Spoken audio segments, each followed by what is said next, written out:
হ্যাঁ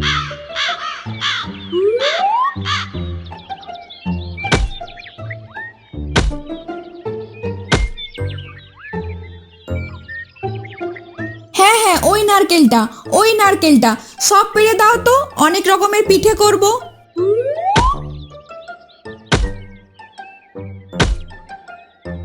বড় বউ মালতী আজকে নারকেল পাড়ছে, তার ইচ্ছে আজকে পিঠে তৈরি করবে।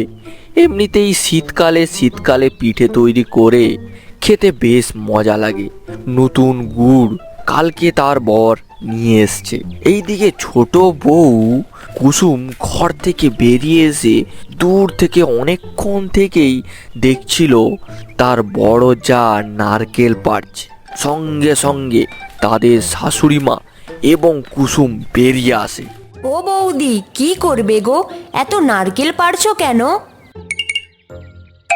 কি করব মানে, বুঝতে পারছিস না নারকেল পাড়ছি? নারকেল দিয়ে পিঠে করব, নারকেলের নাড়ু করব, আরো কত কি।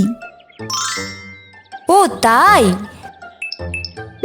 নারকেল পাড়ার সাথে সাথেই চলে এসেছে লোভী মেয়ে মানুষ একটা। তুমি কিছু বললে গো দিদি? আমি তো কিছুই শুনতে পাইনি। না না, একদম না, আমি তোকে কিছু বলতে পারি? ও বড় বউ, তাহলে তুমি আজকে পিঠে তৈরি করছো, তাই তো? ঠিক আছে, আমরাও একদিন করব। চলো চলো ছোট বউ, ঘরে চলো। কিছুদিন আগে পরিবারটি ভাগ হয়ে গেছে। কুসুম মনে মনে নিজের একটু ধিক্কার জানায়। এ বাবা, আজকে যদি পরিবারটা একসাথে থাকতো তাহলে আমি কত পিঠে খেতে পারতাম। আজকে বড় বউয়ের ঘরে পিঠে হচ্ছে, আমার আর শরীরে এত শক্তি কোথায় যে পিঠে করে খেতে পারবো। ও ছোট বউ, কালকে একটু পিঠে করবে? কিন্তু মা, আমার এই যে আজকে পিঠে খেতে ইচ্ছে করছে, আমি যে পিঠে তৈরি করতে পারি না। তবে কি পারো বৌমা? শুধু ঝগড়া করতে? লক্ষ্মী ছাড়া মেয়ে ছেলে, সংসারে আসতে না আসতেই আমার সংসারটা অর্ধেক হয়ে গেল। নয়তো বড় বউ কত ভালো ভালো রান্না করে আমাকে খাওয়াতো, এখন আমি কোন মুখে চাইবো? আপনি না চাইতে পারেন, কিন্তু আমি তো চাইতে পারি। আমি হচ্ছি নির্লজ্জ মেয়ে ছেলে একটা। ঠিকই ধরেছেন মা। ওইদিকে ততক্ষণে বড় বউ নারকেল পেড়ে নারকেল কুঁড়ে খুব সুন্দর করে পিঠে তৈরি করতে শুরু করে দিয়েছে। তার সুবাসে গোটা এলাকা মন করছে। কুসুম রান্নাঘরে গিয়ে দেখে তার দিদি অর্থাৎ মালতী সুন্দর সুন্দর পিঠা তৈরি করছে। দিদি, ও দিদি, আমার আদরের দিদি, আমার সোনা দিদি, কি করছো গো দিদি? চলে এসেছে, গন্ধ পেতেই চলে এসেছে, আমি একদম পাত্তা দেব না। ও দিদি, শোনো না, তুমি পিঠে তৈরি করছো? কি সুন্দর গন্ধ! এত সুন্দর গন্ধে কি আমি আর ঘরে বসে থাকতে পারি? দূর হয়ে যায় এখান থেকে, আমরা এখন আলাদা হয়ে গেছি, তুই জানিস না? মালতী রেগে খুন্তি নিয়ে তেড়ে যায় কুসুমের দিকে। কুসুম ভয়ে দৌড়ে পালিয়ে যায়। হতচ্ছাড়া মেয়ে মানুষ, যা এখান থেকে, যা বলছি। মালতী আবার এসে পিঠে তৈরি করতে বসে। ওইদিকে কুসুম আস্তে আস্তে মালতীর রান্নাঘরে এসে উপস্থিত হয়। তুই আবার এসছিস? ও দিদি, পিঠে দাও না গো, আমার পিঠে খেতে খুব ইচ্ছে করছে। কত পিঠে তৈরি করেছো, একা একা তুমি খেতে পারবে? একা একা খেলে তোমার পেট ব্যথা করবে। করুক আমার পেট ব্যথা, আমি পেট ব্যথায় মরে গেলেও তোকে একটাও পিঠে দেব না। দাও না দিদি, আমার সোনা দিদি, আমার মোনা দিদি। উফ, যাবি না তো? যাবি না তো? দাঁড়া, দেখাচ্ছি মজা। মালতী রেগে গিয়ে কড়া থেকে গরম দুধ ফিকে দেয় কুসুমের দিকে। জ্বলে গেলাম রে। তুমি দিদি না রাক্ষসী? হ্যাঁ, তুমি কি গো, তুমি আমার গায়ে গরম তেল ছুঁড়ে দিচ্ছ? বেশ করেছি, দিয়েছি, আবারও দেব। চলে যা, চলে যা এখান থেকে, নয়তো আরো গরম দুধ আর গুড় তোর গায়ে ঢেলে দেব। গায়ে কেন দেবে? বাটিতে দাও না গো দিদি, খাবো। চেঁচামেচি শুনতে পেয়ে শাশুড়ি মা ছুটে আসে রান্নাঘরে। ও বড় বৌমা, মেয়েটা এমন করে চাইছে, তুমি দিতে পারছো না? তোমার কি মন বলে কিছু নেই গো? না, আমার কিছুই নেই, আমি কিছু দিতে পারবো না। তুমি তোমার সমস্ত সোনা দানা সম্পত্তি তোমার আদরের ছোট ছেলেকে আর ছোট ছেলের বউকে দিয়েছো, আমি কিছু দিতে পারবো না গো। ঠিক আছে ঠিক আছে, শোনো শোনো, একটা কথা বলি শোনো।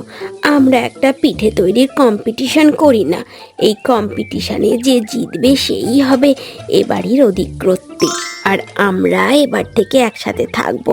তুমি রান্নাটা একটু ভালোই পারো, তাহলে দেখবে তুমি কিন্তু ভালোভাবে জিতে যাবে কম্পিটিশনটা। আমি ভালো রান্না বান্না পারি, পিঠে তৈরি করতে পারি, কম্পিটিশন হলে আমিই জিতবো। তাহলে আর চিন্তা কি মা, কোনো তো চিন্তাই রইলো না। তাহলে একটু আমাকেও পিঠেটা দাও। আমাকেও পিঠে দেবে? এই পিঠেটা, ওই পিঠেটা, আর ওই পিঠেটা? দুজনে মিলে পিঠে নেওয়ার জন্য বাটি দুটো এগিয়ে দেয়।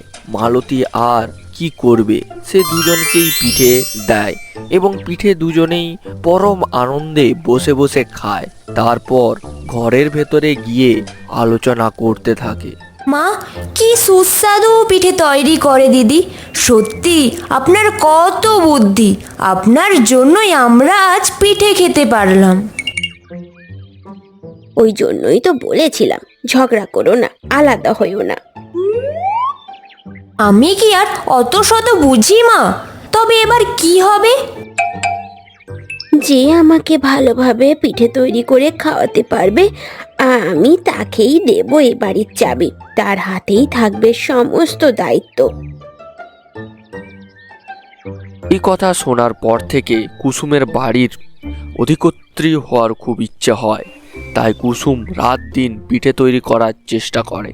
বাবারে বাবা, কি কঠিন কাজ, কিভাবে যে সকলে করে। যাই, দিদির কাছে যাই, গিয়ে একটু সাহায্য চেয়ে আসি। দিদি, ও দিদি, আমাকে তৈরি করা শিখিয়ে দাও না গো, নয়তো আমি যে কম্পিটিশনে কিছুই করতে পারবো না। আমাকে কি বোকা পেয়েছিস ছোট? প্রথমে আমার তৈরি পিঠে খাবি, তারপর আমি আবার পিঠে তৈরি করা শিখিয়ে দেব। সেই পিঠে তৈরি করে তুই পুরস্কার পেয়ে যাবি, আর আমি কি বসে বসে আঙুল চুষবো? তোমার কি মনে হয় দিদি, আমি এই কদিনে তোমার কাছ থেকে পিঠে তৈরি করা শিখে আমি একদম পুরস্কার পেয়ে যাব? আমি কি অত পারি? হ্যাঁ, তা ঠিক, তা একদমই ঠিক কথা। তাহলে তো বেশ ভালো হয়, তুমি একটু শিখিয়ে দাও। তাছাড়া তোমার কি একা একা লড়াই করতে ভালো লাগবে? তুমি লড়াই করবে আর তুমিই জিতে যাবে। তাও ঠিক, একা একা লড়াই করে এখন মজা নেই। এরপর মালতী আর কুসুম মিলে অনেক রকমের পিঠে তৈরি করা শেখে, তৈরি করে, আর এই সুযোগে শাশুড়ি মা বসে বসে তাদের পিঠে খায়। আমার বুদ্ধিতে সবাই হেরে যাবে। আস্তে আস্তে কম্পিটিশনের দিন এগিয়ে আসে। সেই দিন কুসুম তৈরি করে অনেক রকমের পিঠে, আর এইদিকে মালতী তৈরি করে একটা বিশাল আকৃতির বড় পিঠে। গ্রামের অনেকেই চলে আসে পিঠে কম্পিটিশনে পিঠে দেখতে। কিছুটা মাঠের মাঝখানে একটা পাত্রের ওপর রাখা থাকে, সবাই গোল হয়ে পিঠে দেখছে। বাহ, কি সুন্দর গন্ধ উঠেছে। এত বড় পিঠে আমি বাপের জন্মে দেখিনি। হ্যাঁ গো, আমার দুই বৌমার হাতে জাদু আছে গো, জাদু জাদু আছে। দিদির পিঠেটা কি বড়, আমার খুব খেতে ইচ্ছে করছে। তুই যে অনেক রকমের পিঠে তৈরি করেছিস সেটা দেখে খুব খেতে ইচ্ছে করছে। আমি শিখিয়েছি বলে কথা। দেরি কেন করছো? তাহলে সবাই খেয়ে দেখে বলো কেমন আমরা পিঠে তৈরি করছি। সবাই বড় পিঠে থেকে পিঠে খেতে শুরু করে। সকলেই পিঠের প্রশংসা করে। কুসুমেরও হরেক রকমের পিঠে খেয়েও সকলেই প্রশংসা করে। কেমন হয়েছে কেমন হয়েছে বলো এবার। আমার পিঠেটা কেমন হয়েছে বলো? সত্যি কথা বলতে দুজনেই খুব ভালো করেছো, তবে মালতীর পিঠে একটু বেশিই ভালো হয়েছে, খুব সুন্দর। তবে কুসুম সবে সবে শিখছে, ও ভালো করবে। তবে আমি বলি কি, পরিবারের সবাই যদি মিলেমিশে থাকে তাহলে আমরা আস্তে আস্তে আরও একে অপরের থেকে অনেক কিছু শিখতে পারবো। হ্যাঁ অবশ্যই, আমি দিদির কাছ থেকে অনেক রান্না শিখব। দিদি কত ভালো ভালো রান্না করে। দিদির রান্নার গন্ধ শুকে মানুষজন জানতে পেরে যায় যে বাড়িতে কি রান্না হচ্ছে। তাহলে আমরা আবার একসাথেই হয়ে যাই। অবশ্যই একসাথে হয়ে যাব, তবে আমার হাতে হাতে কিন্তু ছোটকে কাজ করতে হবে, নয়তো আবার আমি আলাদা হয়ে যাব। বাহ দিদি, তুমি বেশ ভালোই পরিকল্পনা করেছিলে দুই বউকে একসাথে করার। এই পরিকল্পনা দুদিক থেকে আমারই লাভ। এত সুন্দর সুন্দর পিঠে আমরা সকলে মিলেমিশে খেতে পারছি, আর তার সাথে আবার পরিবারটাও দেখো এক হয়ে গেল। সবাই দাঁড়িয়ে আছো কেন? চলো চলো, এই শীতে পিঠে পুলির উৎসবে পিঠে পুলিটা খাওয়া শুরু করি।